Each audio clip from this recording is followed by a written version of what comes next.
Move है उसके बाद क्या एक सेंस बन रही है, क्या एक लंबी अवधि के लिए एक बड़ी रैली की शुरुआत हो चुकी है? जी हाँ, जी बिल्कुल, मुझे लग रहा है कि अगर यहाँ से देखें तो बहुत सारा जो नेगेटिव है वो प्राइसिंग ऑलरेडी कर चुका है मार्केट। और स्पेशली अगर हम मिड और स्मॉल कैप की बात करें और स्पेशली उसमें से स्मॉल कैप की बात करें तो वैल्यूएशन का कंफर्ट बहुत ज़्यादा आया है क्योंकि वैल्यूएशन बहुत करेक्ट हो चुके हैं। मुझे लगता है कि यहाँ से ब्रॉडली जो अनिश्चितता थी जियोपॉलिटिक्स को लेकर वो धीरे धीरे क्लैरिटी की तरफ जा रही है। पूरा क्लियर नहीं मिलेगा हमको कभी भी, बट फिर भी जितना हम कंसर्न रेज कर रहे थे एनर्जी बास्केट को लेकर, मुझे लगता है उसमें थोड़ा अभी सुधार हो रहा है। तो यहाँ पर मार्केट अच्छे से पोजीशन है।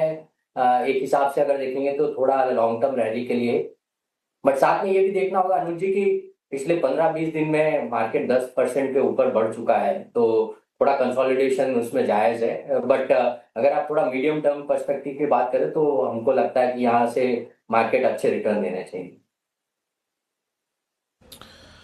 अच्छा, दोनों चीज़ें आपने कही कि जियोपॉलिटिक्स रिस्क थोड़ा सा out of the picture as of now, हम चल भी चुके हैं, बट अगर आप कंस्ट्रक्टिव रखते हैं अप्रोच मार्केट पे तो चलिए आप अर्निंग्स के आधार पे आगे बढ़ते हैं। अभी आपको आईसीआईसीआई बैंक और एचडीएफसी बैंक दोनों नंबर्स दिखे प्रमुखता, अगर आप देखें तो आपको दो बैंक के नंबर्स मिल चुके हैं, येस बैंक के नंबर्स आ चुके हैं। नंबर्स कैसे लगे और क्या यहाँ से इन प्राइवेट बैंक्स जहाँ पर in terms of price performance एक बड़ा डिफरेंशियल है, अगर आप पिछले 4 महीने की प्राइस परफॉर्मेंस से कंपेयर करें वर्सेस पीएसयू, अब बाइंग का स्कोप नजर आ रहा है आपको लार्ज कैप प्राइवेट बैंक्स? जी देखिए, सबसे इम्पोर्टेंट है कि यहाँ पर ओवरऑल सिस्टम क्रेडिट ग्रोथ जिस हिसाब से बढ़ रही है उसका फायदा ज्यादातर सभी बैंकों को मिलेगा। एचडीएफसी बैंक उस लिहाज से थोड़ा सा वीक परफॉर्मेंस दिखा रहा है क्योंकि उनको अभी भी डिपॉजिट ग्रोथ उनका ज्यादा आना चाहिए versus credit growth. But ICICI के नंबर्स काफी अच्छे थे।